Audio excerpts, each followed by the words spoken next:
Welcome to traditional food kitchen. இன்றைக்கி நம்ம கிச்சனில் அவசரத்துக்கு ஈஸியாக செய்யக்கூடிய பொரிச்ச குழம்பு தான் செய்ய போகிறோம். எப்படி செய்யலான்னு பார்க்கலாம் வாங்க. இப்போ ஒரு பாத்திரம் வச்சுருக்கேன். அதில் 1.5 டீஸ்பூன் அளவுக்கு எண்ணெய் சேர்த்துக்கலாம். எண்ணெய் சூடானோன்னு 1/2 டீஸ்பூன் அளவுக்கு சோம்பு சேர்த்துக்கலாம். அதுலேயே ஒரு பட்டை சேர்த்துக்கலாம், ஒரு ஏலக்காய், 2 கிராம்பு, வாசனைக்கு ஒரு பிரியாணி இலை.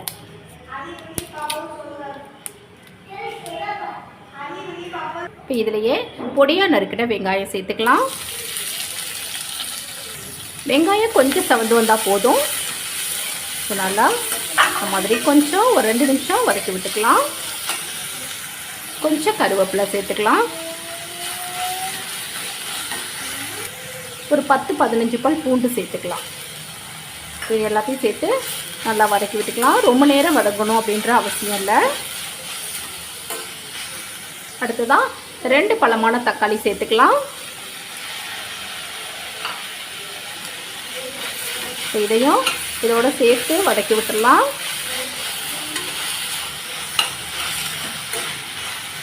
தேவையான அளவு கல் உப்பு சேர்த்துடலாம். இப்போ ஓரளவுக்கு நல்லா வதங்கிடுச்சு. இந்த அளவுக்கு வதங்கினா போதும் வெங்காயம்லாம்.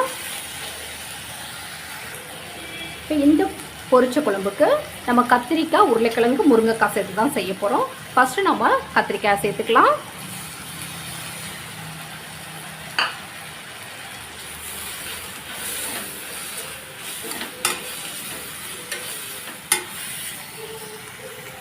அடுத்ததாக கட் பண்ண முருங்கைக்காய் சேர்த்துக்கலாம். அடுத்ததாக கட் பண்ண உருளைக்கிழங்கு. இது எல்லாத்தையும் லேசாக இந்த மாதிரி பிரட்டி விட்டுறலாம்.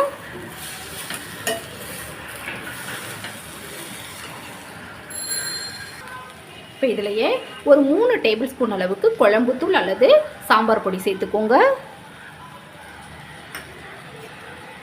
இப்போ இதை லேசாக பிரட்டி விட்டுறலாம். இப்போ குழம்புக்கு தேவையான அளவு தண்ணி.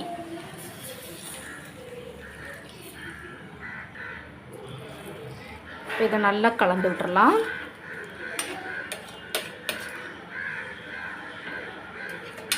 ஈஸியாக வச்சிடலாம். அதே மாதிரி உங்களுக்கு டேஸ்ட்டு ரொம்ப நல்லாயிருக்கும் இந்த குழம்பு. இப்போ இதை ஒரு மூடி போட்டு ஒரு 4-5 நிமிஷத்துக்கு மட்டும் நம்ம இந்த காயெல்லாம் வேகிற அளவுக்கு மட்டும் நம்ம கொதிக்க வச்சுக்கலாம். இப்போ இது கொதிக்கட்டும். குழம்புக்கு ஒரு மசாலா மட்டும் ரெடி பண்ணிக்கலாம். ஒரு மிக்ஸி ஜார் எடுத்து வச்சிருக்கேன். அதில் 1/4 கப் அளவு தேங்காய் எடுத்துக்கலாம். ஒரு 7-8 பல் சின்ன வெங்காயம் சேர்த்துக்கலாம். 1/2 டீஸ்பூன் அளவுக்கு சோம்பு. இப்போ இதில் கொஞ்சமாக தண்ணி சேர்த்து நல்லா மைய அரைச்சி எடுத்துகிட்டு வந்துடலாம். பாருங்கள், குழம்பு வந்து நல்லா கொதிச்சிருச்சு. காயெல்லாம் நல்லாவே வெந்துருச்சு பாருங்கள். இப்போ நம்ம அரைச்சிட்டு வந்து அந்த தேங்காய் விழுதை இதில் சேர்த்துடலாம். நல்லா தண்ணி கலந்து நல்லா சேர்த்துக்கணும். ஏன்னா இந்த குழம்பு வந்து கொஞ்சம் தண்ணியாக இருந்தால் தான் ரொம்ப நல்லாயிருக்கும்.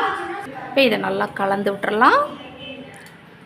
ஒரு 2 நிமிஷம் வந்து இதை கொதிக்க விட்டுறணும் தேங்காய் விழுது சேர்த்து.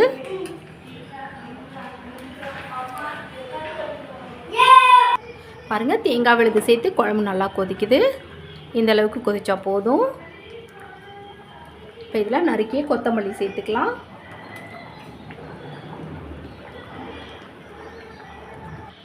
பாருங்கள், இப்போ குழம்பு ரெடி ஆகிடுச்சு.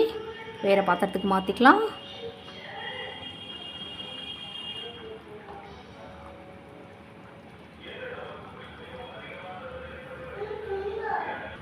பாருங்கள், சுவையான ஈஸியாக செய்யக்கூடிய பொரிச்ச குழம்புங்க.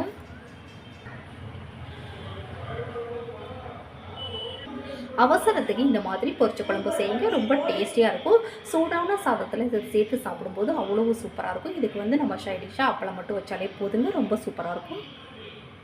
10 நிமிஷத்தில் செய்யக்கூடிய பொரிச்ச குழம்பு இந்த மாதிரி ட்ரை பண்ணி பாருங்கள். நான் செய்த இந்த வீடியோ உங்களுக்கு பிடிச்சிருந்ததுன்னா மறக்காமல் உங்கள் ஃப்ரெண்ட்ஸ், ரிலேட்டிவ்ஸ் எல்லாருக்கும் ரொம்ப ரொம்ப ஷேர் பண்ணுங்கள், லைக் பண்ணுங்கள்.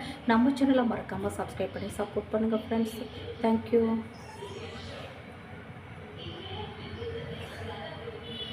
अम्मी